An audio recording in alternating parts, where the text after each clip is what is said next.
If we can go ahead and call this meeting to order. If I could have Doug Rosa. Hopefully I didn't assassinate it too bad. The stake president of the Church of Jesus Christ Latter-day Saints of the Covina Heights Stake Center. Sir, go ahead and do the invocation. If you can please rise, and then that will be followed by the Pledge of Allegiance of Mayor Pro Tem Shelley Sanderson. Doug. Thank you. Is that on? Our Father in heaven, we are grateful to be here this evening. We are thankful for all of our many blessings. We are thankful that we live in a place where we are able to exercise our civic rights and our civic responsibility. We're grateful for those who serve and sacrifice in order to make this happen. We're thankful for all of our blessings. We are thankful for the help which Thou gives us in our daily lives. We're so grateful for this great land in which we live in and for the liberties which we enjoy. We thank Thee for the religious freedoms that we're able to have to practice and to exercise.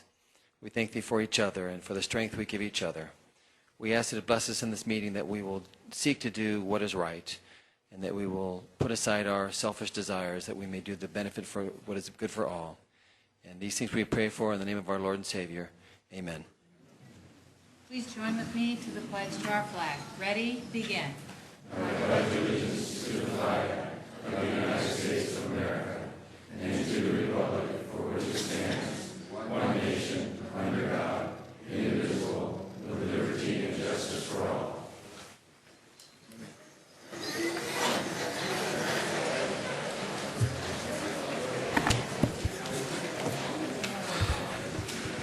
Madam City Clerk, roll call, please.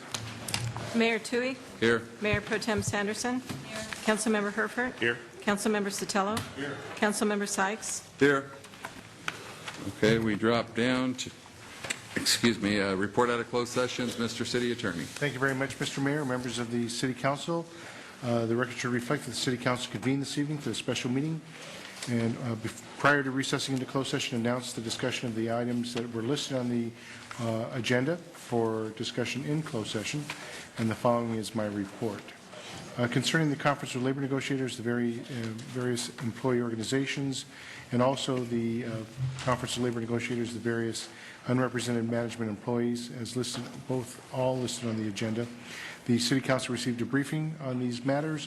There was no action taken, and there's nothing to report. However, that these matters will need further discussion in closed session after we conclude the open portion of the meeting. Moving on to public employment. That item was not discussed this evening. We will be bringing that back to the City Council after the after the open session, and that will be presented to closed session later this evening. Moving on to Conference of Legal Counsel existing litigation, the City Council did receive a briefing on that matter. The City Council, with 4 members voting to not move further in appealing this matter, agreed not to take any further action with respect to appealing this matter to the California Supreme Court. It should be noted that on this item, Councilmember Sanderson had not yet arrived in closed session.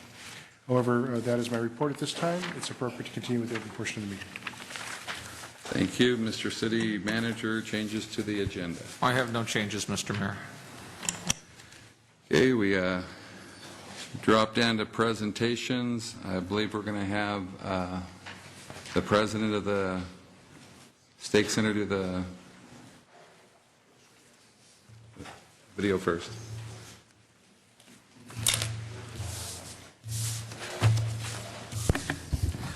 Thank you, Yeah, Mr. Mayor. Yes, if we can call for Doug Rosa, Stake President, and Craig Rigby, Director of Public Affairs of the Church of Jesus Christ Latter-day Saints, Hacienda Heights Stake. Just for the public benefit, they actually just recently volunteered at 2 of our city parks on the 28th of last month. And they brought about 250 volunteers to Gosser Park, where they removed graffiti, painted the boys' camp and other sites throughout the park, and removed litter throughout the park. In addition, they assisted at Woodgrove Park, where they removed some dead landscape and some of our park slopes, painted over graffiti, and removed litter throughout the park. And so they're here to do a brief PowerPoint, and we, as a city, want to recognize them for their volunteerism. My name is Craig Rigby. We got to get you a handheld mic, sir. Sorry, Craig. I'm Craig Rigby, Is it on? Can you hear me? Okay. I'm the Director of Public Affairs for the Hacienda Heights Stake of the Church of Jesus Christ of Latter-day Saints. Every year we have what's called a Mormon Helping Hands activity. It's where we get all the members of our stake, which are multiple congregations in a given area, and we put together a service project. And this year we were able to work with the city of West Covina.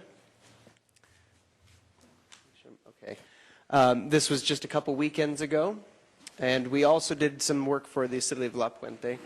The Hacienda Heights Stake comprises members of the Church of Jesus Christ of Latter-day Saints in various communities and cities in West Covina, Baldwin Park, Walnut, La Puente, Hacienda Heights, Roland Heights, El Monte, and Covina. So we have people from all over that came to help here in West Covina. As was mentioned, we helped in Woodgrove Park and Galster Wilderness Park. In Woodgrove, we just a general cleanup throughout the park. Remove the dead vegetation on the hillsides, which we had to send people up the hills and pull out the dead things, and they had a lot of fun doing that. Cleaned up the playground, painted over the graffiti. This is some of the pictures working in the rose garden, pulling out some of the weeds and cleaning up in there. This is up on the hillside, trying to get some of the dead vegetation out there. This is one of the many piles that of the dead vegetation, kind of clean it up and make it a little more fire safe there, but of the stuff that was found just on the hillside. Also cleaning up the playground. There's a, not visible to most people, but there is a drainage ditch up on the top of one of the hills, and there's quite a bit of graffiti, so we helped to paint that, and clean that up to get rid of the graffiti there. A few more people there. The Galster Wilderness Park. There's the girls and boys camp up there that we helped clean up. The boys camp is currently not really in use, and I'll show you some pictures there, but it was pretty much covered with graffiti. We helped paint some of the fencing there, repaired one of the benches on a trail. This is what the boys camp used to look like. It's just as good inside. But there, you can see over here, there's even been some damage to the building. I guess some of the people that have gone up and graffitied there have also destroyed things. This is the back side. There used to be plumbing and things through here, which the city has had to remove. This is in that same boys' camp. There's a lot of graffiti on the seating there. Even on the rocks, there's graffiti. This is after they had gotten the first coat on that same building there. The city had art up there helping us. It was on a Saturday. So this is after most of the painting has been done. So it looks quite a bit different without all the graffiti there. Some other pictures of people painting that same the seating area. We actually had people going through trying to pick up broken glass and just get as much as we could, stuff that normal maintenance doesn't cover. Even going down the trails, trying to clean up there and cover the graffiti. This, if you can tell, this is the one board left on a bench seat that's on one of the trails. And we were able to get some materials donated, and this is what the bench seat looks like as it should. We painted the fences along here at the parking lot. And these are some of the after pictures of that same building. And we were able to cover up the graffiti and make it look clean. There's our President Rosa and his wife. And we just want to thank the city of West Covina for allowing us to be able to serve together with you and to help clean up these areas. So thank you.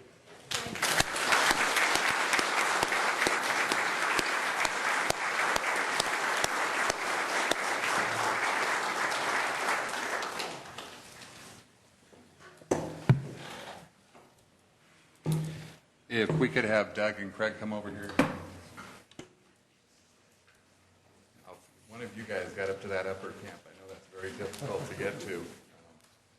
I've only been there once in my life. But the City Council and the City of West Covina is proud to recognize the Church of Jesus Christ Latter-day Saints, the Hacienda Heights Stake Center, for their dedication or their dedicated and outstanding service to the community. Helping Hands Project 2012. Congratulations, you guys did a great job. I grew up in that area. I know you guys are right next door to where St. John Vianney burned down. And it's a great thing you guys are doing here. But congratulations.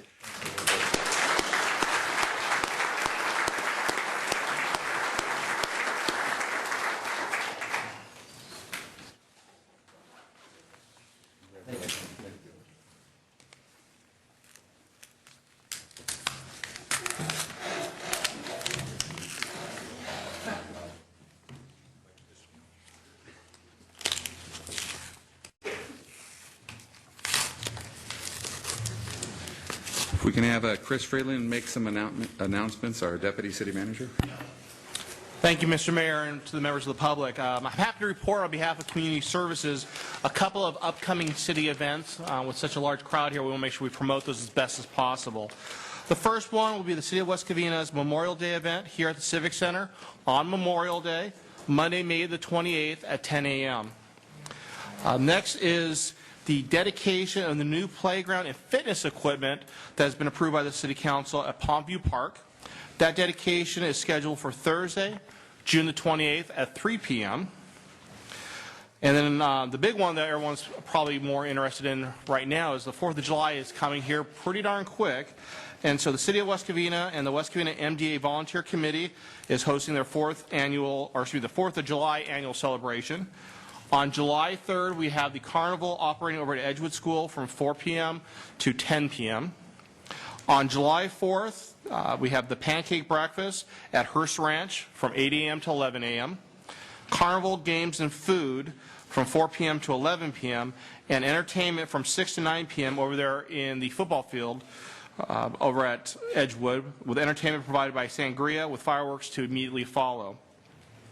Some of the other events that Community Services is scheduling at this time is the dedication of the new splash pad and dog park at Del Norte Park. And we're hoping to have those occur sometime in July for the community to be out there to enjoy those new facilities.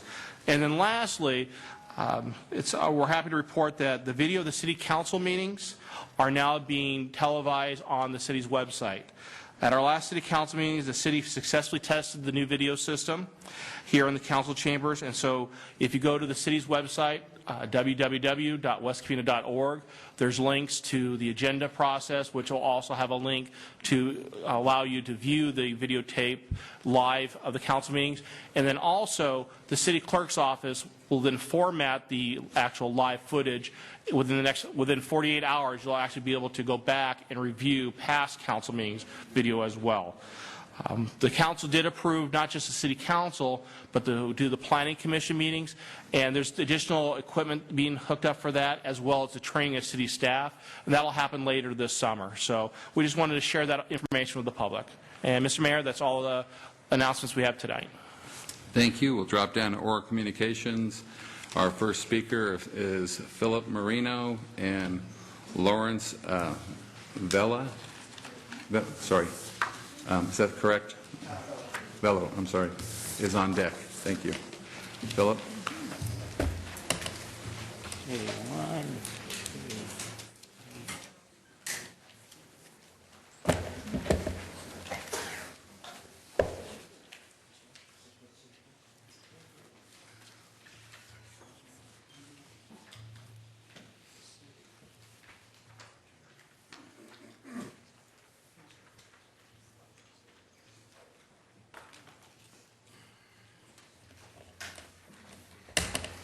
Members of the council, city staff, members of the audience.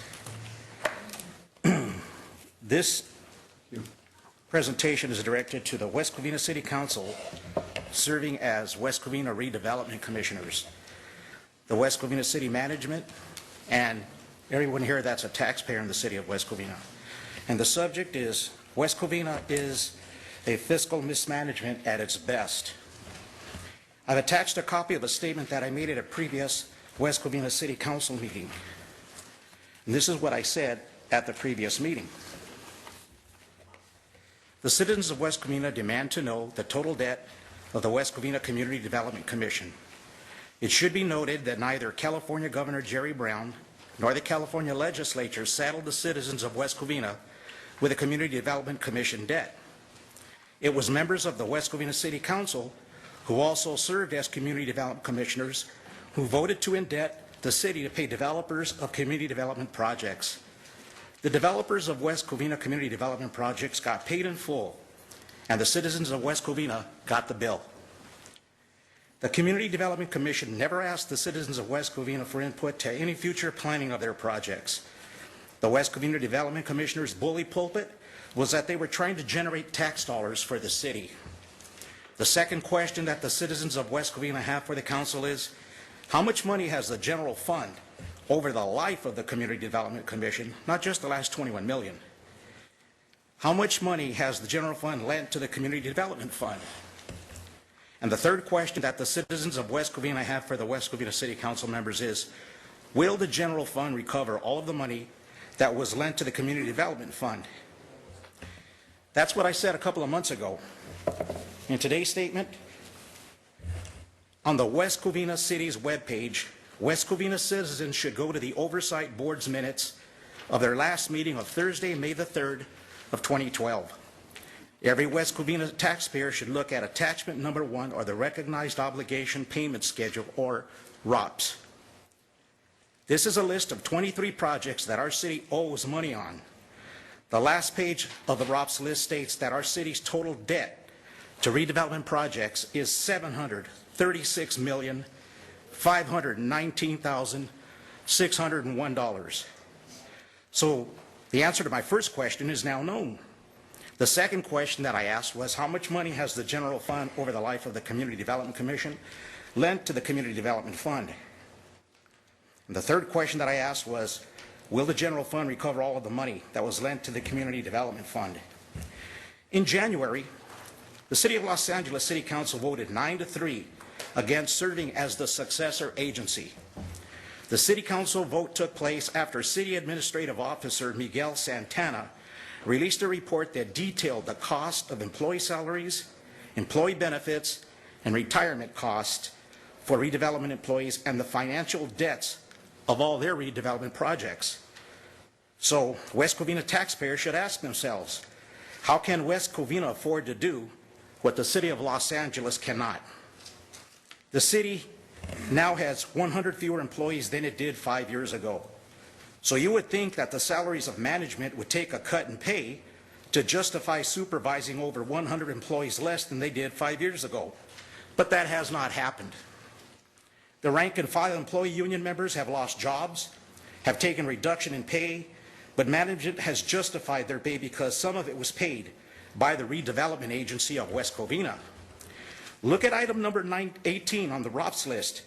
It shows employee costs in the amount of $27,106,793. So the citizens of West Covina demand to know how much of each of our city managers' pay comes from the successor agency. Again, West Covina taxpayers should ask themselves, is that why we did what Los Angeles did not do? Was it because we did not become the successor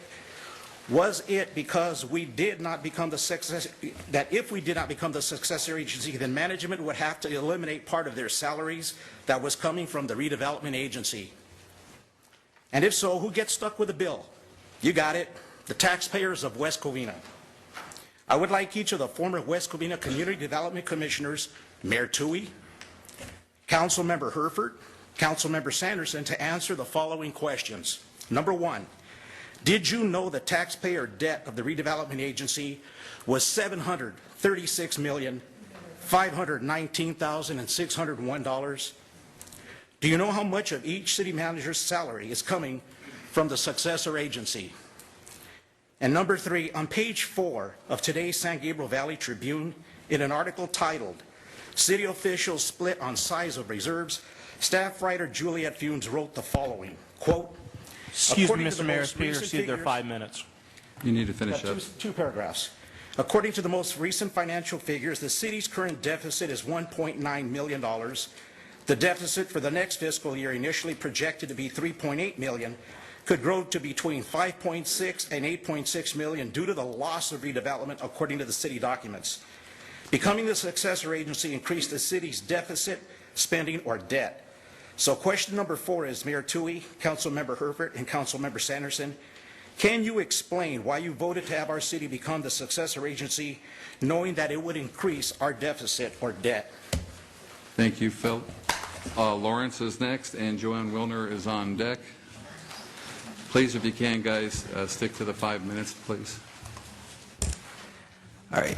Good evening, Mr. Mayor, fellow council members, and everyone here tonight. My name is Lawrence Avello. I'm a 19-year resident of West Covina.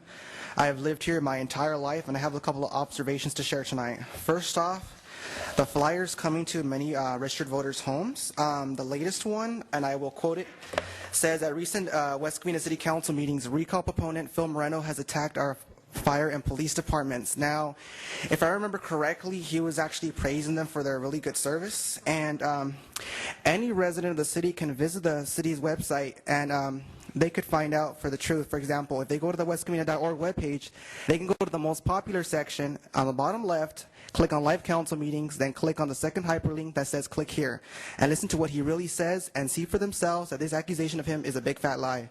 This attempted character assassination of Mr. Moreno is a huge disgrace to the West Covina. I was really shocked that this type of material makes it to our homes. The first flyer is addressed from 1230 Hollandcrest Drive. I don't want to reveal the name I found in the reverse address search, but I really hope that person didn't do that, and I really hope that people interpret the speakers up here at the podium much better than that. The citizens of West Covina need to be armed with facts, not this honest diatribe against good people. So why does a group responsible for the no recall campaign still allow to send messages and signs the lack of honesty? Here's how.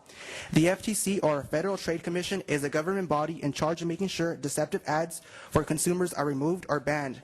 However, there is no law for this regarding political campaigns because of First Amendment rights. Therefore, no one or group like the no recall people can be sanctioned to tell the truth. So I'm sure they figure, why should we then? Thus, the no recall group is hoping for an uneducated population to fall for their ads in the mail and yard signs. Next, I'd like to address something regarding the special meeting of the West Covina City Council dated January 10th, 2012. I have it right here. This is the day I feel some members of the council did a bad duty to the citizens of West Covina. Here's actual group data to demonstrate how. I used compiled a list of people who were in favor for the developer and the people who were against the developer to purchase the area by the library. I compared the two lists of people. For those speaking in favor of the sale, 52% declared as West Covina residents. The remaining 48% were either undeclared or lived in cities such as Arcadia, Walnut, Chino Hills, Diamond Bar. As far away as Rancho Cucamonga and Ontario, I don't think they know what's best for our city. For those speaking in opposition to the sale, a whopping 84% were declared as West Covina residents. These numbers don't lie and tell you that some members of the council, fortunately, find outsiders more important. However, they won't be affected by our decisions. We will. I find it really depressing that outsiders have more of a say what happens to my city because some of our leaders choose not to serve our city with integrity and faithfulness. They seem to prefer outsider agenda. Now, that same day, I emailed Mr. Sykes and I told him that I was not for the sale of that lot. He responded to me in less than half an hour and he said, "Thank you, Mr. Bello. I will take you into consideration." He did. As a constituent, I felt very proud that one of my leaders actually listened to me. Thank you, and I yield the rest of my time to the council. Thank you very much.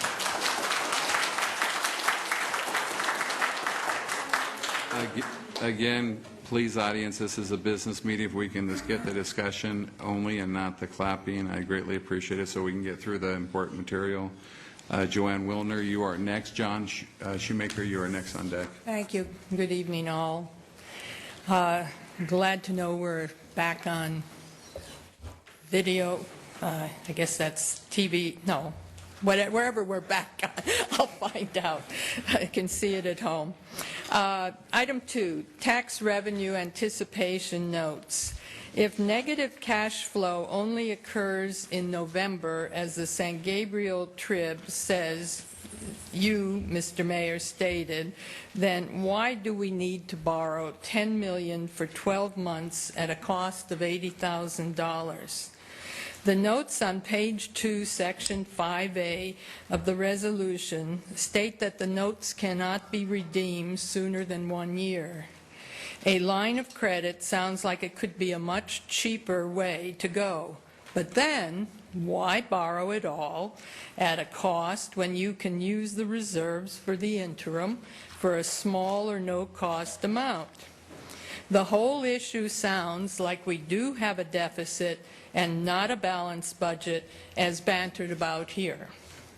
My first reading made me think that we would be borrowing the whole amount in July and not on an as-needed basis stated in the staff report. Today, I read that it is as needed, and each note sold is for 365 days, which means that the need for funds to pay off the principal and all interest would fall into next year's budget for those notes sold after July 2012. Ergo, that would aggravate next year's deficit. Or does the sinking fund get fully funded in this coming fiscal year? I find the whole issue here quite confusing and difficult to understand, and I have been a trained accountant in the past, and at any rate, I can't imagine how you all are. I mean, I do imagine how all of you are having trouble understanding and would like to have it explained to all of us so we all can understand it. Item number 6, the direct purchase of Series 2002B and Series 2005C lease revenue bonds by Wells Fargo and elimination letter of credit. Questions. What is the very original date of the bonds being refinanced? What exactly was built with the money borrowed?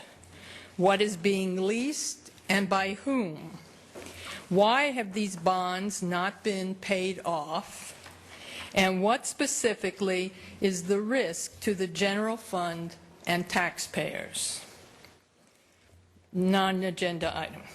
At the last meeting, it was stated that El Hassan et al. Owes the city a judgment of $14 million. What is the procedure for collecting it? Precisely, where's the beef? It is my understanding that we are still paying safety employee retirement expenses in amounts of 9%, as well as the city share of over 11%. It is high time for the employees to pay their own part.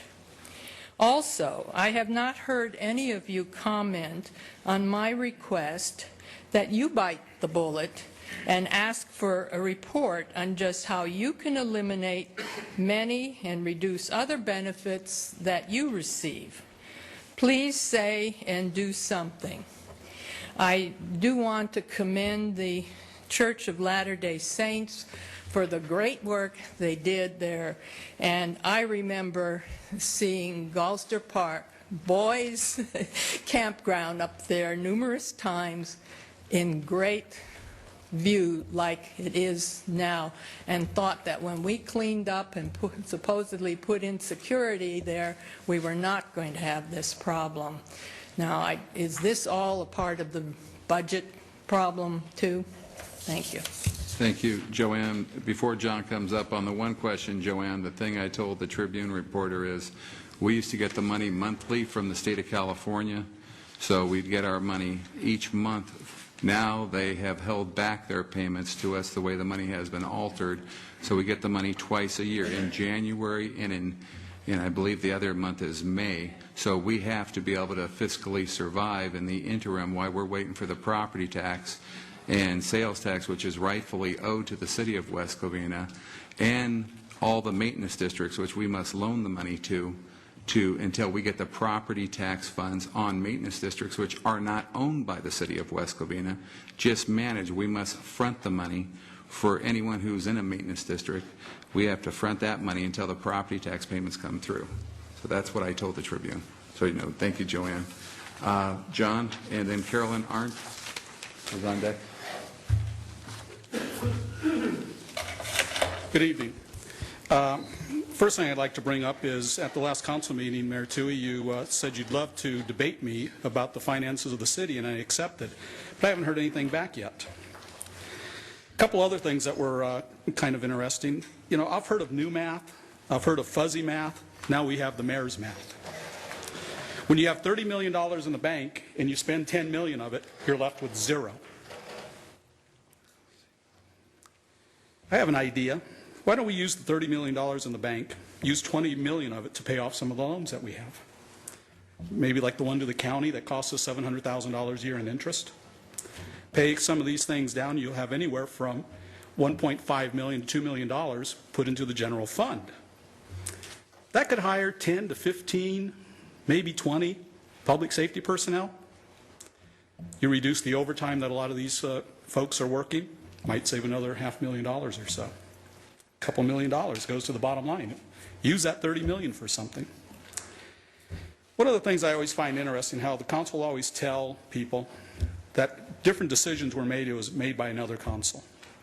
And I'm referring specifically to the $10 million owed to the county. That it was another council who took out that loan in 1991, I believe, or 1990. One member was sitting here. So let me understand this. For 11 years, Councilmember Sanderson, who was on this council, knew there was $10 million owed to the county that was coming up. And at no time asked, how are we going to pay this back? For 15 years, Mayor Toohey was on the council that this loan was coming up in the future and never asked, how are we going to pay this off? And for 22 years, Councilmember Herford, who was on the council when the loan occurred, never brought up, when are we going to pay this back? Other question, other issue. Bonds of the Civic Center on the agenda tonight. I thought it was rather interesting. Union Bank said, we do not want to do business with you any longer. You have $30 million in the bank and they don't want to lend you $2? I got to wonder about that $30 million. U.S. Bank wouldn't even speak to the city. And we have $30 million in the bank. Wells Fargo said, okay, to $2 million loan line of credit, but said we're going to charge you about 4 times the going rate for a line of credit. And we have $30 million in the bank. Now, I'd like everyone to think about something, and this is serious. You know, really think about something here. If you have $30 million in reserves, why do you borrow $10 million, costing you $700,000 a year when you have a budget shortfall? Why borrow $10 million in short-term financing that's going to cost you maybe another $250,000 when you have $10 million in the bank? Remember they said, you know, the state used to give you the money every month. They don't give it to you until January. Well, the only amount you should have to borrow is anything above that $30 million that you spend before now in January. Because in January you're going to get, what, $50-some million. If you have 30, you don't need to borrow 10. You might have to borrow a month or two. When Mr. Sykes said, let's use $10 million to bring public safety back to full force, here we had the mayor's math. We'll have to fire everybody after 1 year. Last time I checked, if you have 3 and you take away 1, you have 2. Which goes, if I have 30 million, I take away 10 million, I have 20 million left. And if we have $30 million in the bank, why would the banks refuse to lend us the money? It's just astounding. I don't understand it.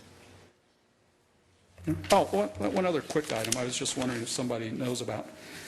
Looking at the documents for the refinancing of $19 million, it says that the bonds were for the purpose of providing financing for the acquisition, construction, improving, and equipping of capital improvements undertaken by the city and commonly referred to as Los Angeles County West Covina Civic Center.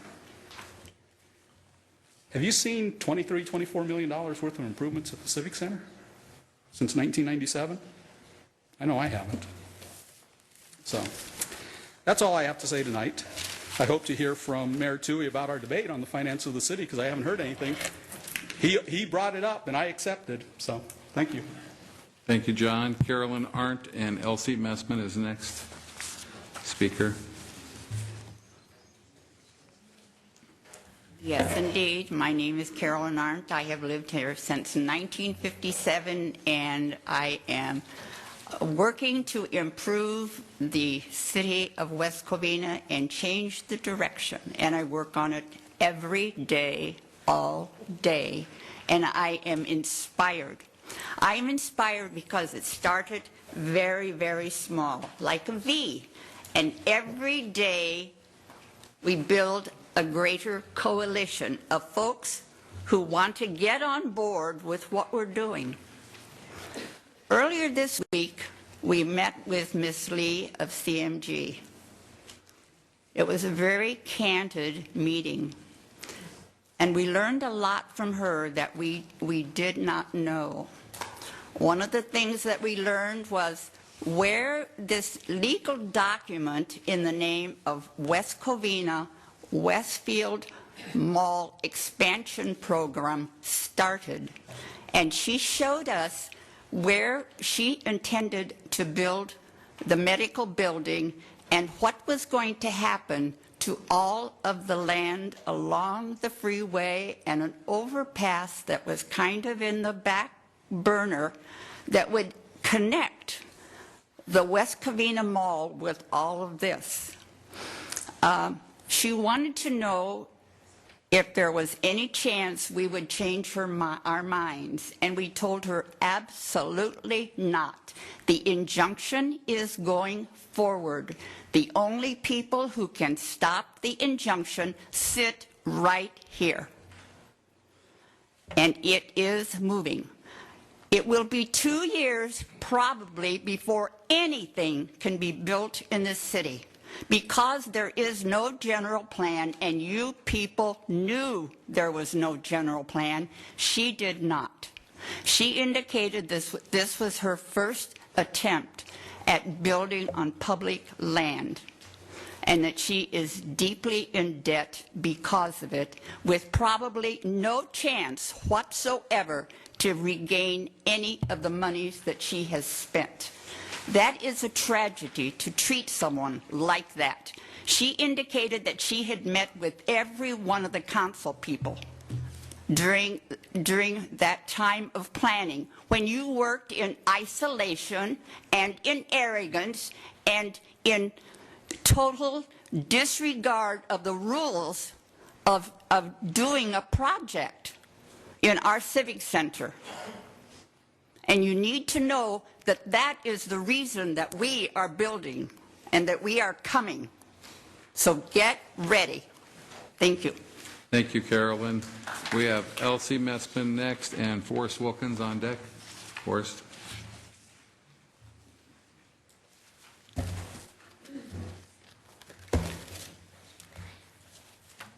Good evening, Mayor Toohey, council and staff, and everyone here tonight. My name is Elsie Messman, a resident of West Covina.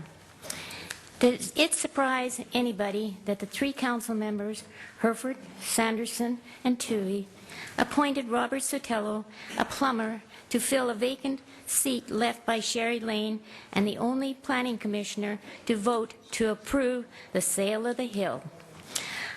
On reading his campaign flyer in 2007, he does not state his education or trade. Makes me wonder what his qualifications are in leading this city out of this financial mess, besides being friends of council and a yes vote.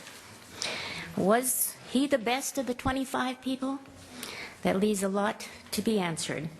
Apparently, Herford, Sanderson, and Toohey do not understand what non-spendable means. Maybe someone should tell them that they do not have $29.6 million in reserves that they can spend.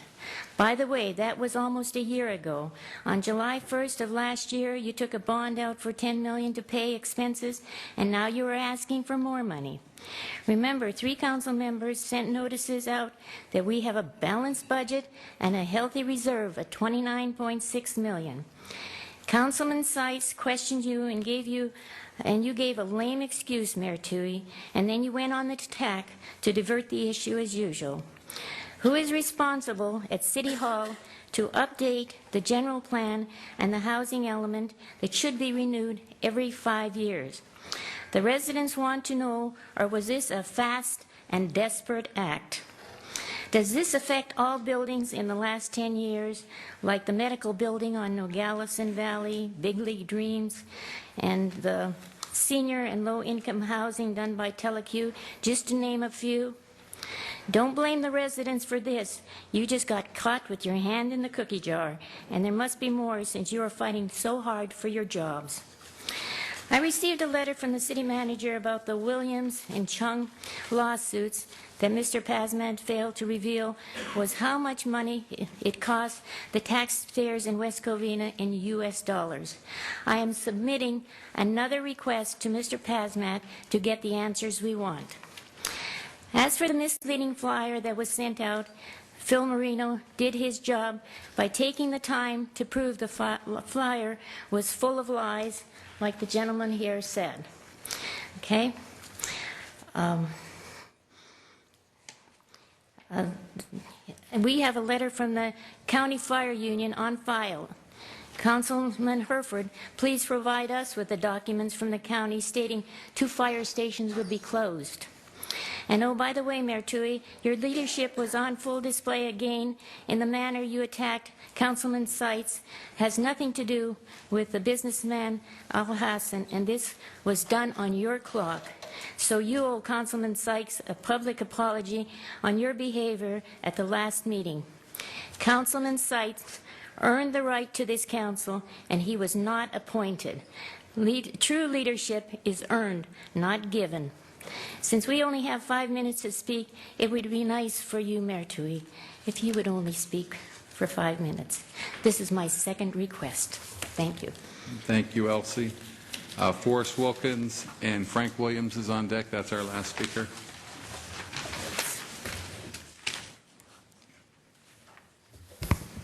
Good evening, Forrest Wilkins. In October, my wife and I will be residents of the city of West Covina for 40 years. I'd like to start off by issuing some compliments. After I addressed the city council last time, talked about some vendors across the street from the high school, and the next day I received a telephone call from Shannon Yahtzee and from Chief Wills. And I asked my son tonight, before he came here tonight, haven't seen any vendors since then, so they should receive full credit for this. Second item is the Evergreen contract. Last time I addressed the city council, I pointed out the fact that Athens had submitted a contract to the city of Rosemead for $16, and I kind of led up to that, and I got some smiles out of city council people.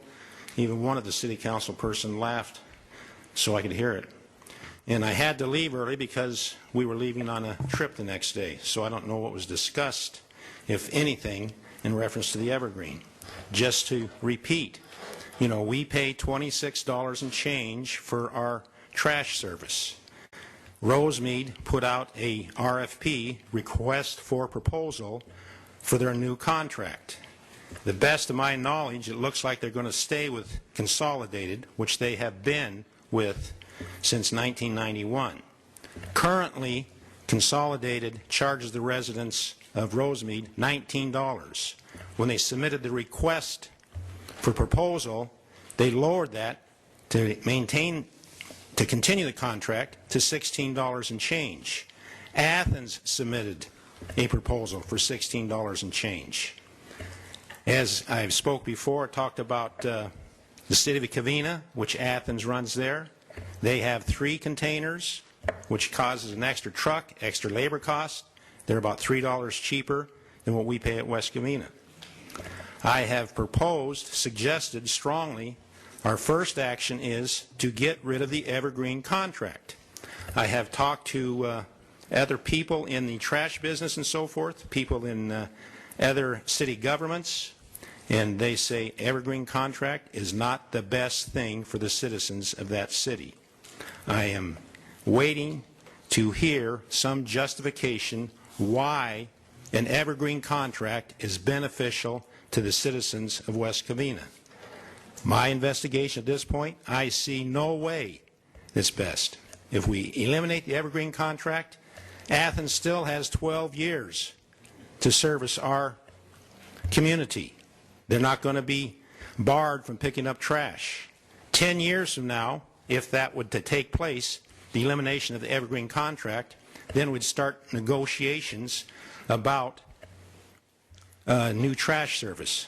If Athens maintains their same policy as of now, 10 years from now, they might be submitting a proposal to reduce our trash. It's very beneficial to eliminate the evergreen contract. As I stated at the beginning of this talk, I've lived here for 40 years. I don't plan on leaving. I'm going to be back here again. And if we need to have more people come up here and speak about it, I could promote that too. Thank you. Thank you very much, Forrest. We have Frank Williams, our last speaker for tonight.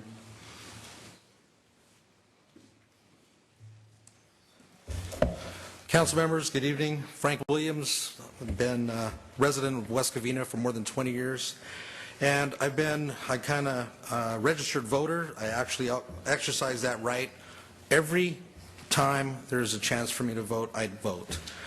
And I came last council meeting, and I was actually out trying to recruit some big 6th and 7th graders because I'm a volunteer in the city, been so for more than 10 years also. And I want to talk about a little bit about our system, which I love. I love the fact that I can come up here and address each one of you, Mayor Toohey, and the rest of the councilmen, Councilman Sykes. I remember a few years ago when there were forces at bay that were trying to divide our city, so that way I only had one councilman to argue to or to bring a point. And right now, today, all these fair citizens, because of approximately 5,000 voters, myself being one of them, we fought that fight. Maybe it was 7,200, I can't remember off the top of my head. I'm approximating. But now we have that right to come up here and voice that. So as a citizen of West Covina, I'm very proud to be here for that. And looking at our system and understanding all the pitfalls, as this young man mentioned about outsiders and the percentage of people that sway what's going on in this city, I would love the fact that everybody would remember back when this council members, and I remember Mr. Herford, when we were faced with the budget crisis and we were faced with issues where this city almost went to LA County Fire. And I remember when there were budget issues that were coming across where we did not want to be a training city. So we made sure that we paid for seniority so that way the cops that we have that work our neighborhood knows who I am, knows who my kids are. Of my 5 kids that go around my city and all the other families that go around, I call the desk. I don't have to call 911, and somebody comes down to our park and address those issues. That's what I'm proud about. I look back at those things, and I try to sit back and look at all the things that are going on in the past 10 years. And you know what? As a city and as a county, as a nation, we've had some pretty big hurdles that we've had over the last 10 years. So it's almost like, you know what? Looking at a Super Bowl season, winning the Super Bowl, and everybody complaining about that one loss. Forget about the ring. Forget about the decisions that it took us to get there. I see right now an inspiration of leadership that we need, and I do appreciate, I know it's not difficult to sit up there. I know Rob Sotelo. I know him for more than 20-something years out there volunteering countless hours. And the fact that he's being challenged out here in the thing for his repertoire.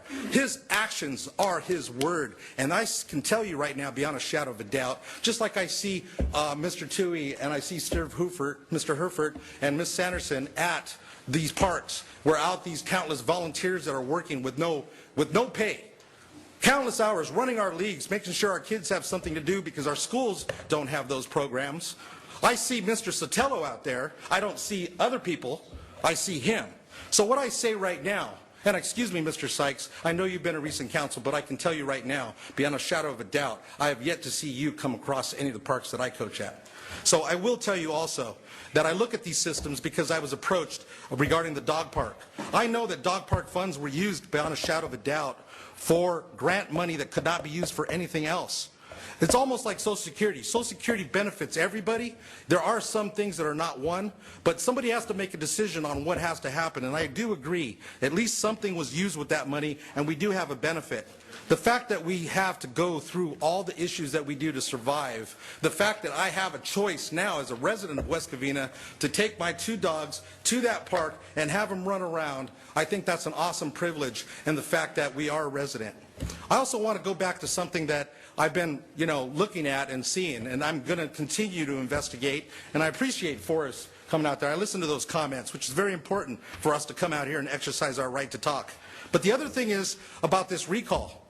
I know beyond a shadow of a doubt that it costs this taxpayers $150,000 at the minimum added to our tax expenses for the city of West Covina. I made the phone calls and I checked myself. I also know that it's going to cost an approximation of another $30,000 to verify the signatures for this. This I know for sure, beyond a shadow of a doubt. So can we afford all this? You know what? Over the last about 10 years, we have term limits. It's called the exercise your right to vote. And it's a shame that only 5,000 of us citizens actually exercise that right. So when I sit there and talk about outside influences, how many of our registered firefighters and police officers that support everybody actually go out and vote? I love them. Let's step up and get it right, and I'll leave with this last quote.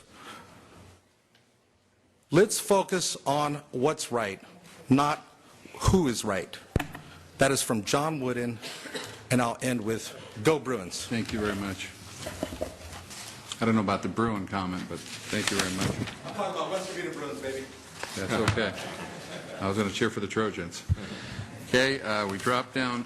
Yes, Councilwoman, Mayor Pro Tem Sanderson, I'm sorry.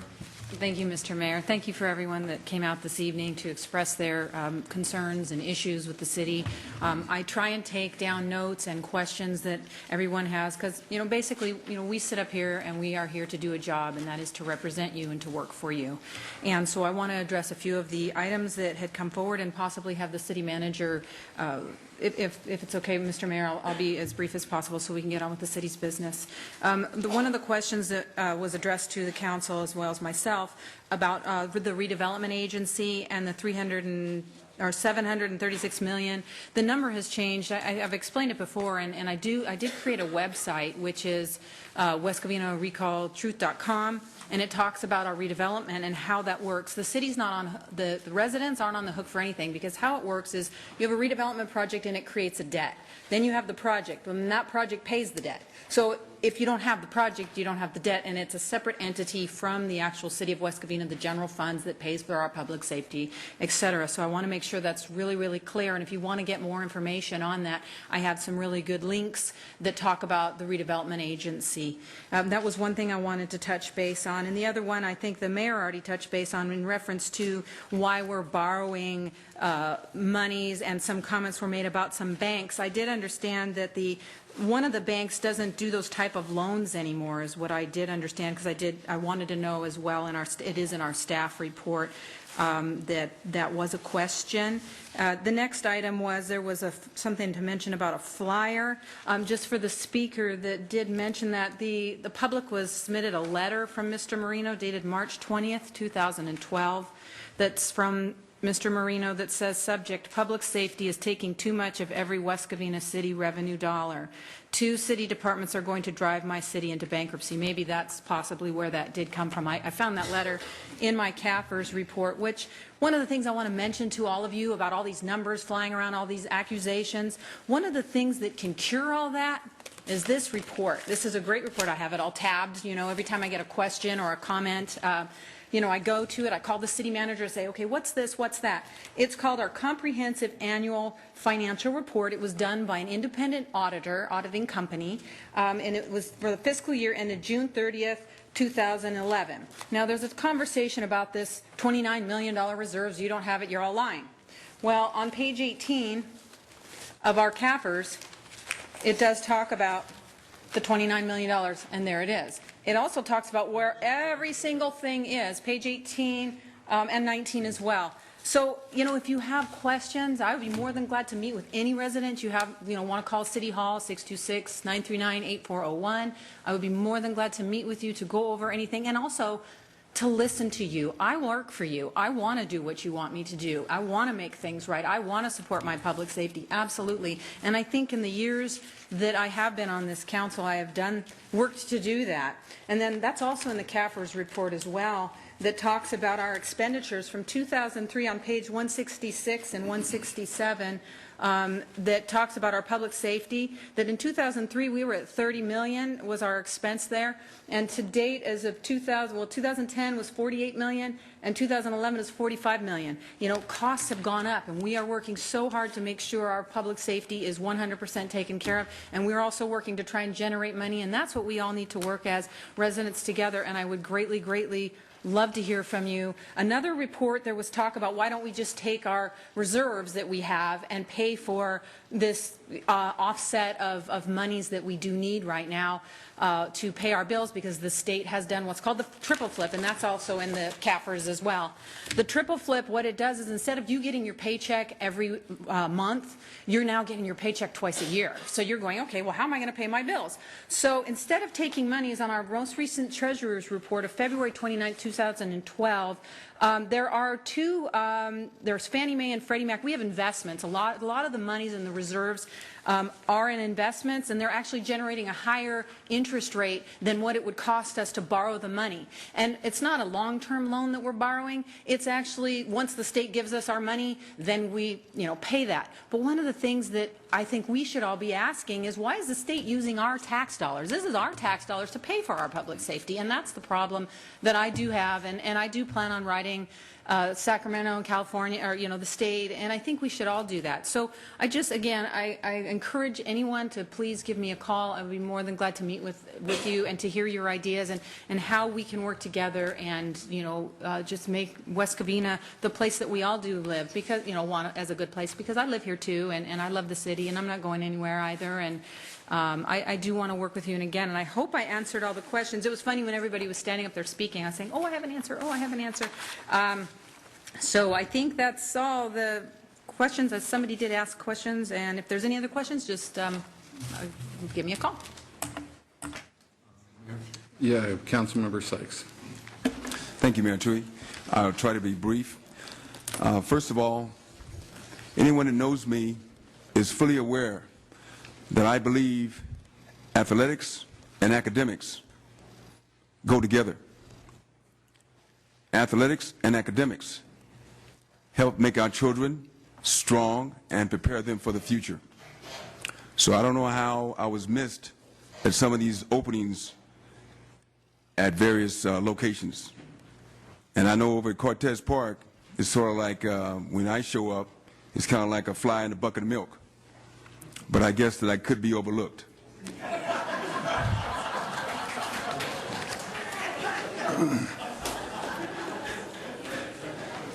So now let's get to the real important thing. Mr. City Manager, if you can maybe the mayor might answer the question. When it comes to this evergreen clause that's been talked about, it takes a vote of the council to proceed, yes or no? Thank you. Any other questions? Or if not, since we are raising up some of the comments made, and I thought you were done. I was hoping he could give me a simple answer. All I asked for was either yes or no. He shook his head yes. I'm sorry. The answer was yes. I was paying attention to him. So it takes the council, right? Yes. Thank you, sir. Okay, people can come up and make comments here, but it's other comments they make that you have to look at the totality of their comments. And since the public safety members are here, in that letter to the editor from Phil Marino in the San Gabriel Valley Examiner dated March 22nd through the 28th, I want to quote the bottom. The City Council can no longer deliver to its citizens of West Covina the services that they deserve because they have continued cut city staff to save two sacred cows, the police and fire departments. Signed, Phil Marino. Okay, so you can act like you support somebody, but it's the other comments you may make in line and other things you say that really go to how you believe. Okay, that's from him. Okay. John Shoemaker, the head of the recall movement, he was making a number of statements at the November 15, 2011 meeting. They go back to the meeting and the comments only that were beneficial to them. They don't look at all of their comments.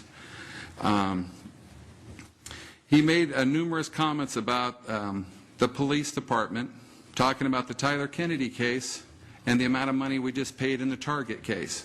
Okay? Those were comments made by him. And he talked about, he questioned the leadership of our police department and the command staff. That was said on tape and in writing. I have all the minutes here for the November 15, 2011 meeting. He went on to say, wow, now when I pick somebody up once a week, he's talking about his grandson, and they're 6 years old, and it's how it's written here, he would remember police cars, 2, 3, or 4 of them at the time parked behind 24-Hour Fitness. I actually went to the chief one day and said, when did you open a new substation there? There's a problem that anybody, whether they are sworn or not sworn, associated with the police department, would sit down and allow such a thing to happen. When my daughter took a look at the video, and that video that was done with the police chase in the city, when my daughter took a look at the video, she said, hey, that was just down the street from us, just around the corner. I know exactly where it was. This is John talking. And my response was, I know where they got the cars. They just borrowed them from the people sleeping behind 24-Hour Fitness. Now, you may think, the police and fire members who are here, that that's a positive statement about you. I do not. And people can come up here and say they support you when you're here.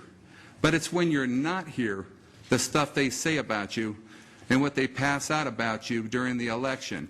Phil Marino said we should resign for giving you guys 3 at 50, the men and women of our police and fire department, that's outrageous. Okay?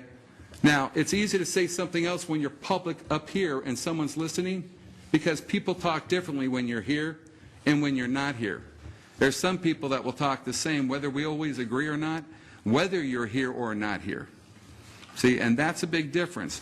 We have numerous articles, numerous comments from these two, especially, individuals. They talk about the recall costs. They've been going around telling people, and we've had phone calls to the city clerk's office, that it's $3,000 for a special election. Okay, the city clerk got the phone calls. John Shoemaker himself got a response based on a request he made to the county recorder's office. And he asked for something, not asking the correct information, but they told him minimum it's $130,000. Okay? It was $130,000 minimum. That happened to be carbon copied to our city clerk. And when she made the county aware that that was not a correct statement, that there was more than one item on the ballot, the county gave the city clerk a current estimate of $150,000 minimum, plus 97 cents to count each signature for each petition. That's factual. People can act like that's not the case. She has the responses here, and you're very welcome to get it, okay? Because when you're doing a recall, it's not only just the one election. It's the recall petitions, the recall for each person, and the 3 elections. It's more than one item. It's not $3,000. And I'll tell you right now, if it's $3,000 as you're telling people, I'll pay the full cost. Anything above that, you pay, okay? But I'm saying, Sue Rush, can you please state for the record if anything that I just stated was true? The most recent, I did make a request to the county for 3 recalls, 3 seats, if they were to consolidate with the November 6th election. The estimate provided to me was $150,000. And to verify each signature on a recall petition or any petition, initiative, or referendum would be 97 cents per signature. And what was our estimate in November or March of 2011 for the November 8th, 2011 election? I believe it was $126,000. What was the actual here? They estimated at 126. The actual invoice from the County of Los Angeles, people can lie, talk about the numbers. This is an actual document from the county. $278,472.52. That's the actual cost on the county letterhead, the bill that they're asking us to pay. Okay, so we can act like it didn't happen or it's not going to happen. These are actual documents from the county. The same way he did request a document, and we will show you that, and we will get that for you. There's no other comments. We can drop down to consent calendar. Mr. Mayor, I have a question of the city attorney. There is an item on here in which I need to recuse myself. Should I leave? Should I pull it? How do I handle Mr. Mayor, members of the council, Councilmember Sanderson, no, unless it is pulled for a separate vote, you do not have to leave the room. So as long as we note that you did not participate in that vote, Thank you. so it's on consent and may continue on consent without Okay. any. And with that, I'd like to make a motion for approval of the consent, given item, unless anyone, I'm sorry, would like to pull. Item 2 with the tax revenue anticipation notes Very good. for discussion, please. No problem, sir. Mine is item 4. I understand. Are you pulling item 4, or are you just asking for it to be noted as an abstention? Noted as, It's not even, it should be noted that Councilmember Sanderson, Mayor Pro Tem Sanderson, is not participating on that item. thank you. No problem. I'll make a motion to approve all those items except for item 2, and then with the note on Councilwoman Sanderson. A second. Okay, moved and second. All those in favor say aye. Aye. Aye. Those opposed? Passes 5-0. Drop down to item 2. Councilmember Sykes, please.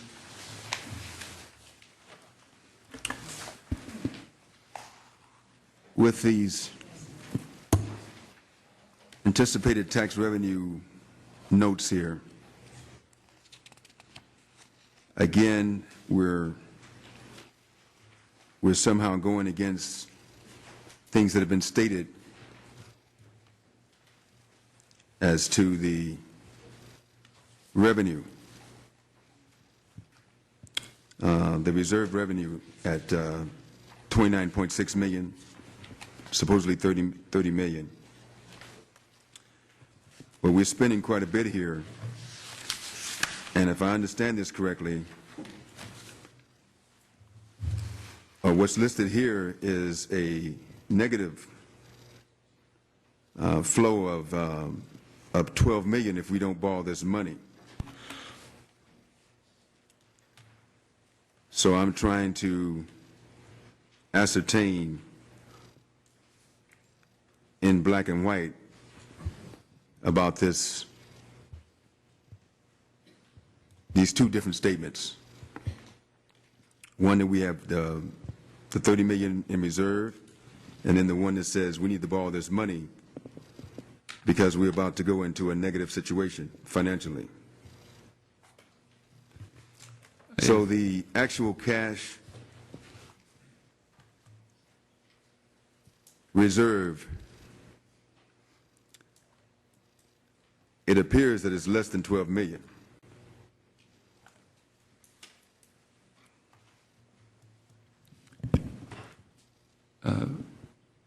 Councilmember Sykes, if I can go ahead and get, yes, if we can go ahead and get a staff report to address some of those questions, sir. Thank you. Thank you.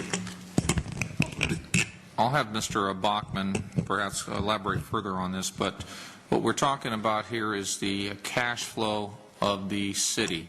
And again, as Mayor Pro Tem Sanderson had indicated, you can refer to the CAFR document, especially on the introduction documents to Roman numeral X, and it describes, because we've done this trans document a number of years, and what it talks about in the CAFR report is the fact that our cash flow isn't there because we're not receiving cash as you would in a paycheck every biweekly, monthly, whatever. We have to meet cash, have cash needs. For example, our payroll cost biweekly is somewhere in the vicinity of $3.5 to $4 million that we have to put out just to cover payroll. It doesn't include any of the vendor costs and contracts that we do. We also have to cover shortages for the maintenance district, as was just mentioned by Mayor Toohey. So we don't necessarily have all that cash sitting available liquid at this point in time. And that's why you do the trans in order to cover cash flow needs at any given point in time. Mr. Bachman, you want to elaborate on that? We use a lot of acronyms, and I know the public may not be familiar with them. Would you say what the CAFR is? The CAFR is the Comprehensive Annual Financial Report. And as I've indicated in the past and various public requests, that document is located on the city's website along with city budgets. That information provides a wealth of information in terms of the amount of actual debt we have, It addresses the issue of cash flow. It addresses the reserves. It addresses anything you want to know about the finances of the city are contained in that document. Go ahead, Tom, please. Okay, well, in short, the purpose of the trans, and this is the third year we've done trans, which are tax revenue anticipation notes. Short-term borrowing, we'll borrow July 1st, and we will pay it back at the end of the fiscal year. We currently have roughly $10 million outstanding from the current tran that we did for this fiscal year.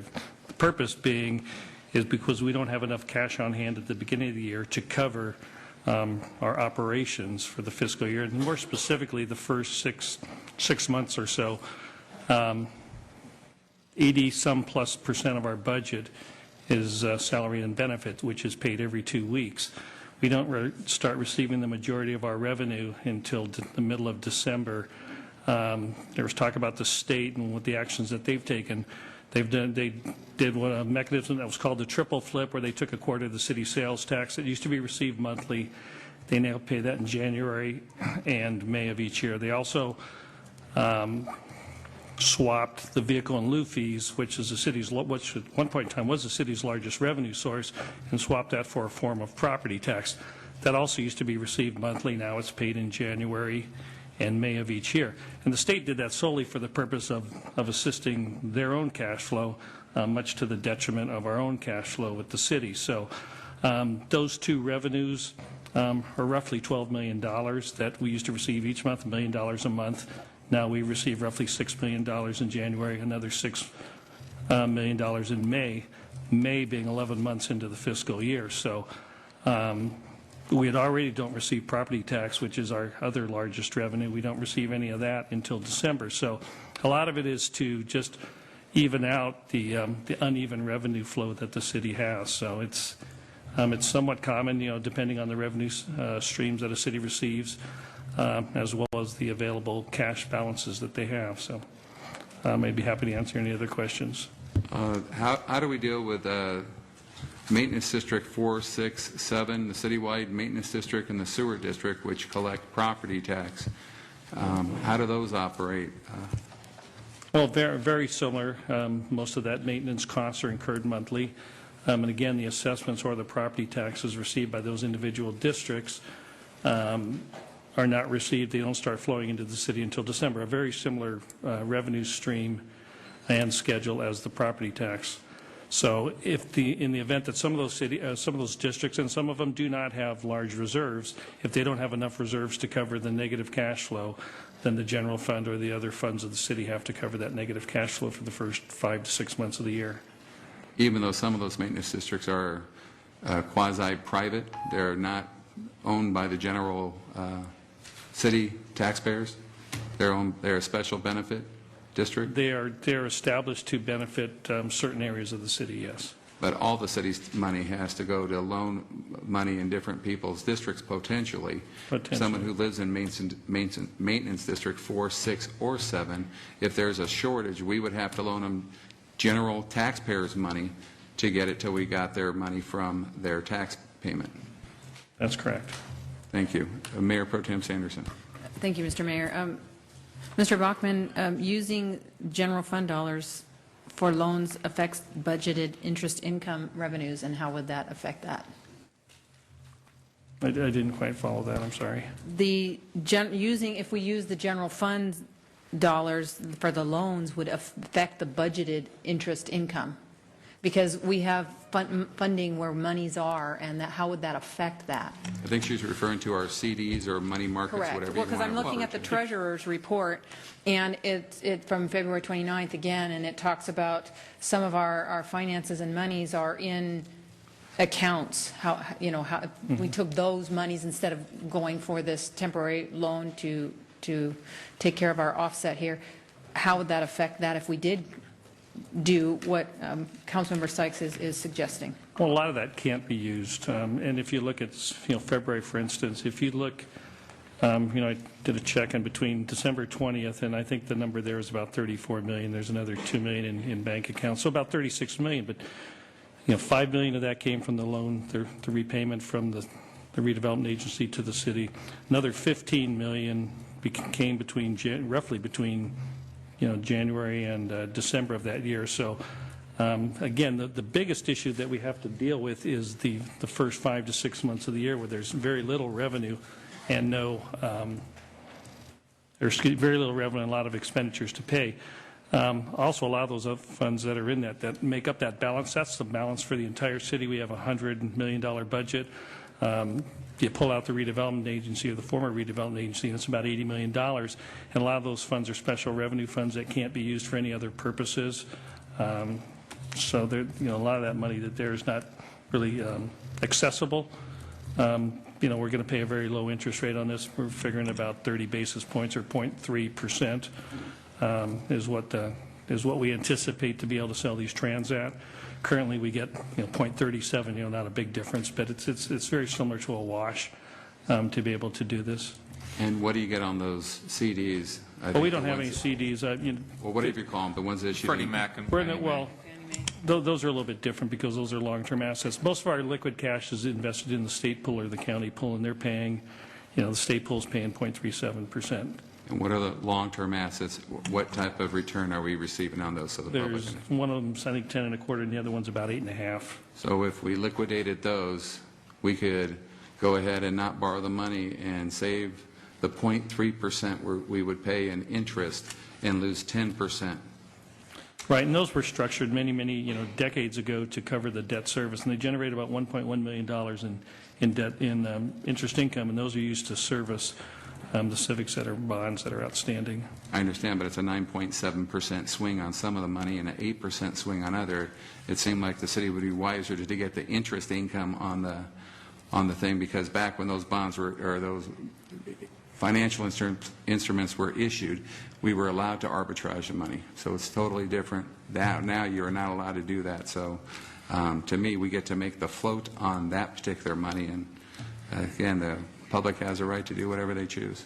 And I think that's really the issue there. I mean, why would you give up a note that's paying you 10% interest and trade it for a note that's going to pay you 0.3% interest? No problem. Any other questions? Mr. Mayor, I'll make a motion to approve. I'll second. Moved and seconded. All those in favor say aye. Aye. Aye. Those opposed? 5-0. We drop down to, you're back on, Tom, Finance Department, direct purchase of Series 2002B Series and Series 2005C lease revenue bonds.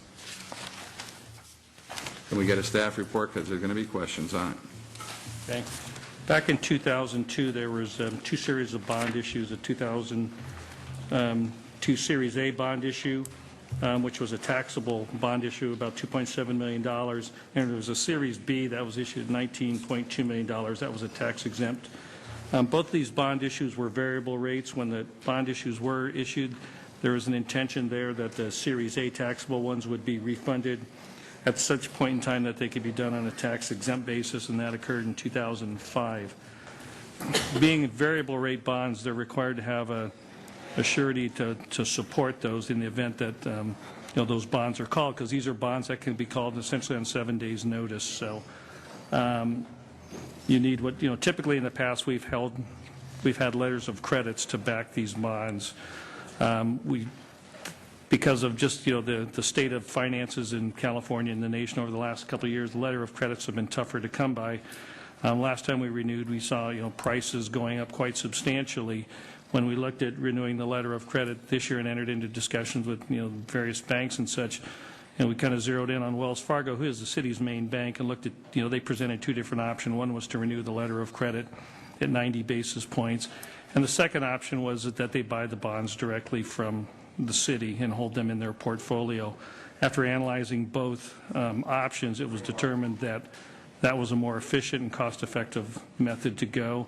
We've negotiated a 4-year term with them to buy these bonds. They're going to pay us a percentage based off of a spread between LIBOR, again, which should yield a lower interest rate than we're currently paying right now. The bonds are marketed every are remarketed every week right now. We pay them an interest rate based on whatever the market bears. This will be similar to that, although it's set to the LIBOR rate. Again, it's a requirement that we need to deal with having these variable rate bonds. The bonds have been very good to us over the last decade or so because the rates have been so tremendously low and has generated some pretty significant savings, or somewhere in the 20 to 25 basis point range for these bonds. So it's a strategy that we're looking at. We talked about those two large investments. Those investments mature in 4 years. We've tied the term of this direct purchase 4 years to that same point in time, and we're going to look at a strategy to deal with that as we come closer to that date. No problem. And if I could add, Mr. Mayor, with your permission, one of the issues that we hear, and again, I think we have to emphasize, what's going on in California affects all cities in California, because California notes become less desirable for municipalities statewide because of what goes on with the state budget. It does impact local municipalities as well. And just because a bank's phasing out of that service doesn't mean they're not doing this. And as Tom has indicated, this was the best deal for the city. Councilmember Sykes. Thank you, Mayor Tui. Now, instead of a letter of credit, we're trying to get a line of credit. No, the line of credit is different than the letter of credit. The letter of credit is just to guarantee payment. But Tom, you want to go ahead and elaborate on that? Typically, a line of credit is something you can draw on to borrow down money. A letter of credit is a facility. It's a credit facility that's there in place in the event that you can't pay bonds or the bonds can't be resold out in the market. There's a run on these. Investors don't like their thing. They want to redeem the bonds. If there's nobody else to buy those bonds, then the letter of credit would be drawn upon, and that's what the purpose of the letter of credit is for. It's kind of a guarantee or insurance policy. A guarantee that you can pay that. Now, this option here is, we're not going to have a letter of credit now. The bank, Wells Fargo Bank, is going to directly buy these bonds and hold them in their investment portfolio. Councilmember Sykes. Now, these bonds, as mentioned, we go back 10 years. In order to take these out in the first place, we had to put up collateral, did we? Yeah, there is collateral, yes. And is that collateral mentioned? Maybe I didn't see it in the report. I don't know if it is. It's secured by City Hall, and I believe this one's City Hall and the south parking structure. Okay, so you're saying that's the collateral, that if we It's a lease default. revenue bond, and there's a structure between the West Covina Financing Authority and the City of West Covina. It's a lease structure, lease and lease back between the authority and the city, and the asset being leased is City Hall and the south parking structure. And it's essentially, it's the security that's been put up for the bonds. Now, if the bonds were in default, you cannot foreclose on that property. That is a distinction when you say collateral. You cannot foreclose on this property. So what you're saying is that we won't have any outstanding bonds once we make this deal with Wells Fargo? No, we will have outstanding bonds. It's just a different holder of the bonds. In the past, these bonds have been sold to investors. A lot of them would be held by mutual funds. Those would typically be the types of, investors that would buy these bonds. Instead of going out and marketing and sell them to, certain mutual funds, now they're being held by the bank itself. Thank you. And just so the public knows, the West Covina Finance Authority is the same body up here, similar to our parking authority, the West Covina Service Group that the PD has. Those are all business entities that some are used for financing purposes. A lot of the parking structures in the city are owned by the West Covina Parking Authority, which is the city of West Covina. It's a separate financial document that has to be done occasionally, but there's multiple businesses within a city, and that's how most cities are done to do. Mayor Pro Tem Sanderson. Thank you, Mr. Mayor. And just for clarification, the reason that we're having to do this, in the staff report, it does state that these were originally 1987 Civic Center certificates of participation, 1997 then to 1997 and then 2002. But my question is the reason we're having to do this tonight is that it expires as of June 26, 2012. So we're That's correct. basically having to do this, and this is the option that we have.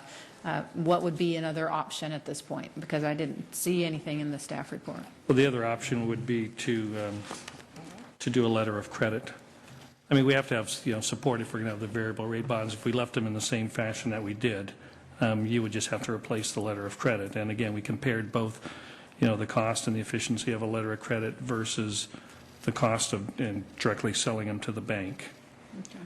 So this is a cost savings to the taxpayers of West Covina. Correct. To do it this So route. to do it the other way, as Councilmember Sykes may have been talking about, the letter of credit could be more costly to the taxpayers if we went back to the letter of credit. As well as one of the things I was discussing with someone earlier, and in reference to what the city manager mentioned, that we are basically an extension of the state, and I think that's maybe why this road is the best road for us at this time. So with that, if there's no other discussion, I'll make a motion for approval. We are saving $70,000, right, a year or annually? That's by our changing this? estimate based on market conditions, yes, that exists today. All right, thank you. I'll second the motion. I have a motion and a second. Mr. Mayor, we do need to make sure, because there are two separate entities approving this item, so if we may first have the recommendation approving the resolution for the city council. Do I have a motion and a second for the City Council of the City of West Covina? So move. Second. Moved and second for the first resolution for the City Council of the City of West Covina. All those in favor say aye. Aye. Aye. Those opposed? 5-0. And now, Mr. Chairman, for the Public Financing Authority, we need If we approval. could get a motion for the West Covina Public Financing Authority. So move. Second. Moved and second. All those in favor say aye. Aye. Aye. Those opposed? 5-0. Drop down to mayor or council member reports. Is there anyone have anything to report? The one thing I want to make the public aware, and our attorney and the representatives that are representing us for the Hassan case, in today's paper in the Tribune dated Tuesday, May 15th, a lot of the Hassan properties that we have monies owed to us on are up for public sale at a property tax auction. If we can make sure our liabilities are covered in that, but it did come out in today's paper, 7 or 8 different entities, properties owned by Hassan Import Partnerships, which is some of the people we have dealings with, so we can make sure we're protected.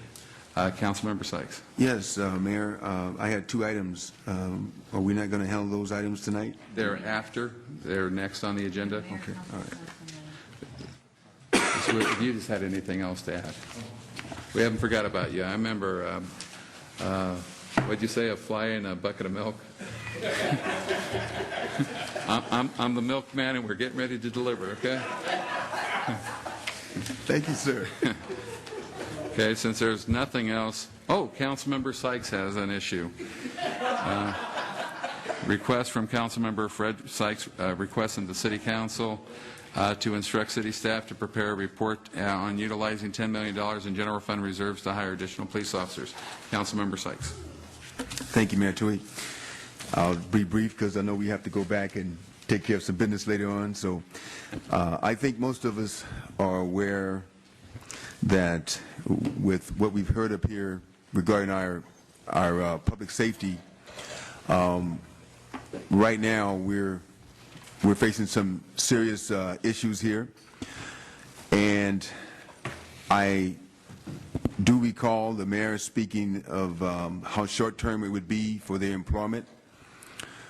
Well, we need to recall that for the fire that's helped bolstering our fire numbers right now is a temporary situation. So this is not the first time that we may have to face a temporary situation. So with that in mind, I am definitely concerned about where our police officers set in the way of our numbers. I think information indicates that we are at the bottom of the county when it comes to per capita with our police level. I think that with everything that is converging on us in the way of unemployment, in the way of the realignment with the prisoner situation, they're transferring prisoners that should have been held by the state to the county, and then the county has to react. That's a domino effect. And we are seeing, in particular in the Inland Empire areas, there's a definite increase in murder and crime situations.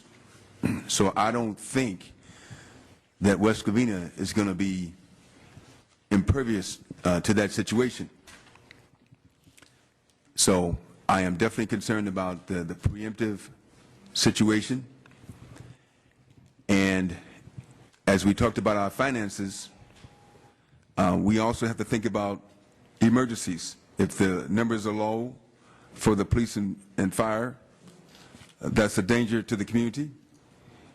And when the numbers are low for police and fire, it's a danger for them as officers who have to risk life and limb to protect and serve. So one of the things I'm concerned about is before we go forward, the liquid cash flow. What do we have in the way of an emergency? Because again, we're still saying that there's that 30 million out there. So if we were to have a catastrophic situation happen, how much can we get immediately?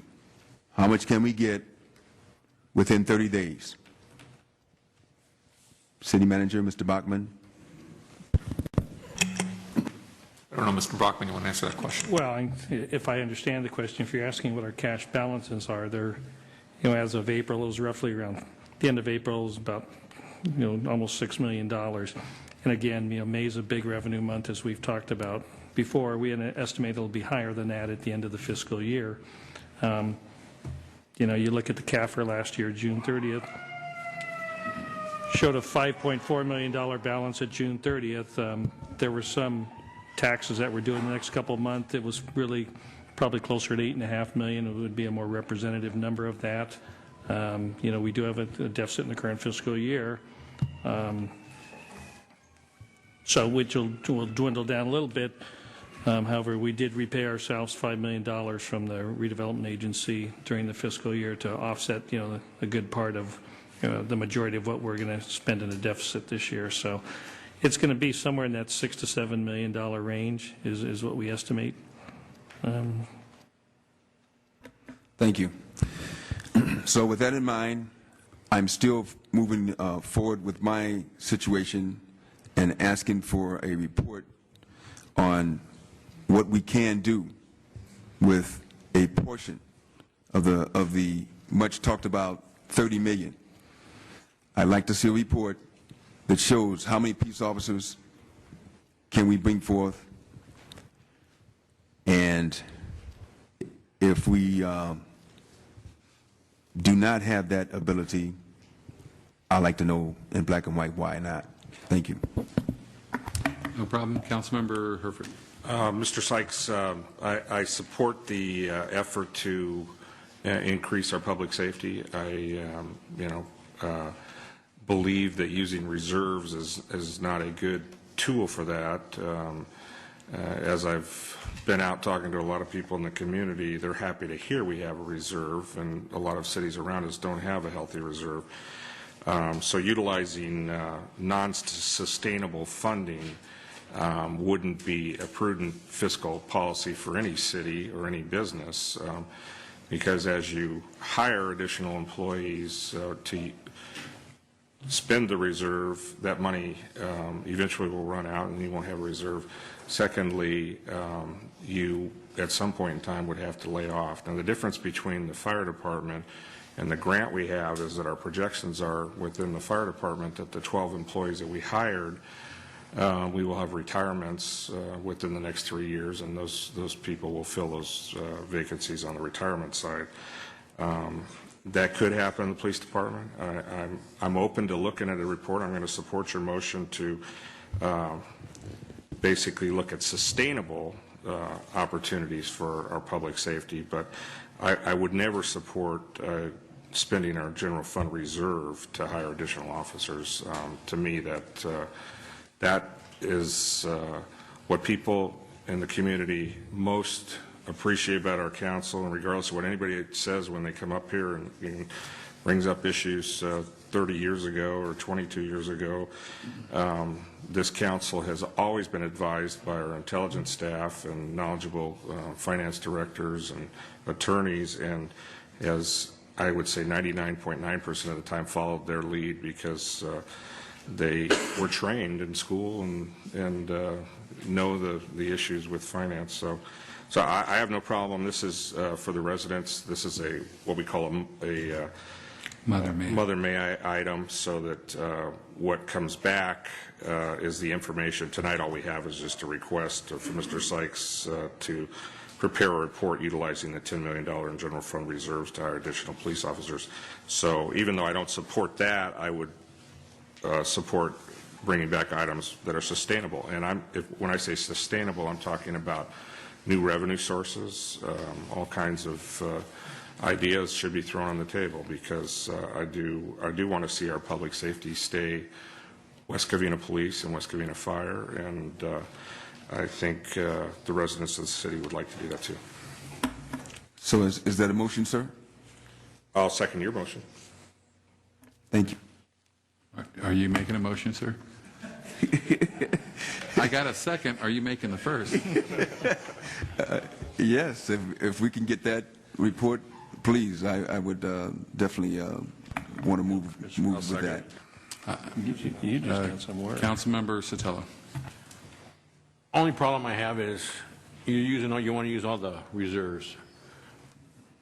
I worry more about, now instead of putting a Band-Aid on something, I rather worry about just keep the rest of the police officers we have and keep the pay that they have now. Working that way. I mean, it's nice to say we got our reserves. Everybody out here is always saying what happened to the reserves. We need to build our reserves. Our reserves are down. We're down 4 auto dealerships, I believe. Andy? That's correct. Our revenue's down. I think we need to build our reserves instead of spending them on. It sure would be nice to get more police officers, but I think we need to look on the bigger picture on keeping our police officers, keeping our firemen happy right now. We're going through a budget right now. We're trying to figure out where we're going to get our money for these gentlemen. If we keep getting more, I know we're cut down. I know we're down low. But am I correct, Andy, saying that most of the police that we have lost are being administration, or what? The goal has been of the council to maintain the front line, so when the residents call for 911, those are the first responders. Cuts have been behind the scenes at all levels of the city and City Hall as well. Thank you. The only thing I would disagree with that statement, I would also want to make sure we give credit that we have a number of police officers, both the men and women, pulling a lot of overtime. So it's not exactly that either. They pull a lot of overtime to fill those positions. So I want to make sure that's correct. And it's a very interesting comment what Councilmember Sykes is bringing up, because everyone said we've been deficit spending. Okay, and what the proposal is to deficit spend even more. And he's more with the side that's trying to recall us, actually asking to put more money to deficit spend more, so then the people will go out in the community and said, look, they're actually spending $3 million more that they don't have. And the only reason we have deficit issues is because we have resisted making the cuts to our public safety. And even one of your proponents stated that they're our sacred cow. And I don't know what city in America where public safety shouldn't be the sacred cow of a city. And we were ridiculed for that in the letter to the editor, that they take too much of our general fund reserve. By doing something like this, or general fund, by doing something like this, it would only add to the percentage of what percentage of our money is spent on public safety. I don't mind looking at it, Councilmember Sykes, but I want to make sure we realize that, because most people talked about deficit spending up here. That is what that is. Whether it's something you may like or dislike is irrelevant. That's what that is. And we can keep on saying you can only do it for so long, the same way the men and women at the police department can only work so much overtime. Okay, because you know, even though you may be covering the constant manning, they're running on empty. So I want to make sure, in fairness, when we say we may be covering all the front line, but a lot of the people are doing a tremendous job to do that. There's other different costs we have out there. You just don't hire new law enforcement without making sure you have all the equipment to service those law enforcement officers. We had this debate last time we were here when we were told by Councilmember Sykes to stop our purchase of 2011 and 12 police cars and buy from Ziad Al-Hassan 2004 cars. That brand new cars are brand new cars. I happen to disagree. An 8-year-old car that may have never been driven is not brand new, and he was actually charging us more money than we could buy a brand new 2011, 2012 squad car for. That was here, and it's all on tape. We had that debate. The cars have been purchased because we talked to the police department about whether that could be stopped or not. But it's amazing. They said we should buy local.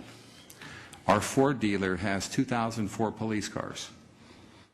Okay, I don't know if that's what we want to buy, an 8-year-old car. And I'm just making sure that when you hire more people, you need to make sure you have all the other support services with them. We haven't even finished our contract negotiations with the current workers we have working for us, and we're talking about hiring more when we don't even know what we're paying the current ones. I think, in fairness, the current ones should have their issues settled so they know what they're getting one way or the other way. Before we talk about hiring new, again, when we're going to go upstairs and talk about labor negotiations on the current ones that work here. And to me, that's, I just don't know how we budget for hiring more when we haven't even paid the ones we have working here, and we haven't finished their contract. Councilmember Sykes. I'm confident that our staff will deliver a comprehensive report that will look at various options, not just the reserve. Look at various options, because we need a path. The most important thing we do up here is take care of our public safety. So no matter how you slice it, we still need to find a path to get back on the right track with the numbers. We need to get more police officers, and that's a fact. And I believe that the staff will come back with a comprehensive report to help to show us the path based on what the situation and the place we're in and where we need to go from here. Thank you. Thank you, Councilmember Sykes. Mayor Pro Tem Sanderson. Thank you, Mr. Mayor. One thing that was mentioned was in reference to the temporary fire. That was actually grant funding. Was that correct, Mr. Yes. City Manager? Right. So now I had some statements prepared because I've been thinking about this. I think taking $10 million of reserves that the city has saved up over the years to hire police that would only be around for 1 year, and then we'd either have to raise taxes or fire them. So I didn't like that idea. However, now what I'm hearing here tonight, which I agree with 100%, is there's various options. It's not just now that $10 million in reserves. We're going to look at other options, and I think that is critical, and I support that 100%. So I will be supporting the motion this evening. We have a motion and a second. If I don't have any other speakers, all those in favor say aye. Aye. Those opposed? 5-0. Drop down to second item number 8. Request for Councilmember Fred Sykes requesting the City Council to instruct city staff to prepare a report for developing and adopt a park program. Councilmember Sykes. Again, briefly, they always get late, and we only about halfway with what we need to do tonight. This idea came from friends of mine that live in other cities, in particular Glendora. They're a little bit ahead of us in some of these ways to help our city stay beautiful under these troubling times financially. Every time we have laid off folks, and this is the first time that I had to experience that, and this is the difficult part of being up here, realizing that when you lay someone off, it's a family that's being impacted. There's a community that has less funds out there, and the city has a more difficult time in delivering services.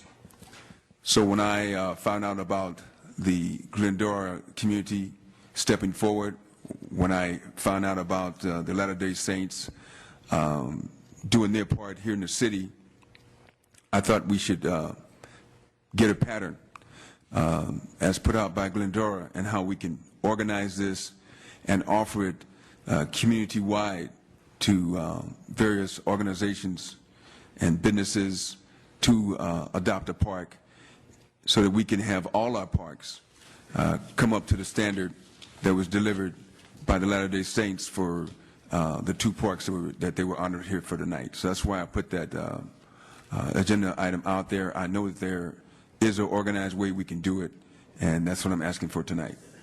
Thank you. If that's a motion, I would second that. I think that we need to come up with ideas on how we can maintain our parks because they are definitely. Now, once again, we got a second without a first. Absolutely. We're trying to move this meeting along. So. Go ahead. I was being a smart aleck. As always. Go ahead. I just got the hammer. The question, Mayor? We need a motion. I would please ask if we could go forward and support this Adopt a Park program. Now that we have a motion on the floor, now we have a second. Now we can vote. All those in favor say aye. Aye. Aye. Those opposed? See how simple? Mayor Pro Tem Sanderson. Thank you, Mr. Mayor. If this is the time of the agenda, I'd like to add a Mother May I item to the next agenda. I know we're already working on City Hall area. I discussed this for actually quite a few years with the city manager in reference to utilizing renewable energy, working with Southern California Edison to utilize portions of our hillsides, parks, parking lots like the City of Industry and the City of Fontana have already done for solar generation, which would be a net monetary benefit to our city with a zero investment because of California's 30% renewable energy requirement by 2020, and I'd like to look at that as an option of something that we can do. I'll support that. Edison isn't the one that does it. They may where we generate the rebates from, but it's private industry that does it, and that's what Foothill Transit just did with the City of Industry at the park and ride lot, at the Metrolink parking. So, okay. Any other council comments? No problem. Thank you. I'd like to adjourn the meeting. Even it's outside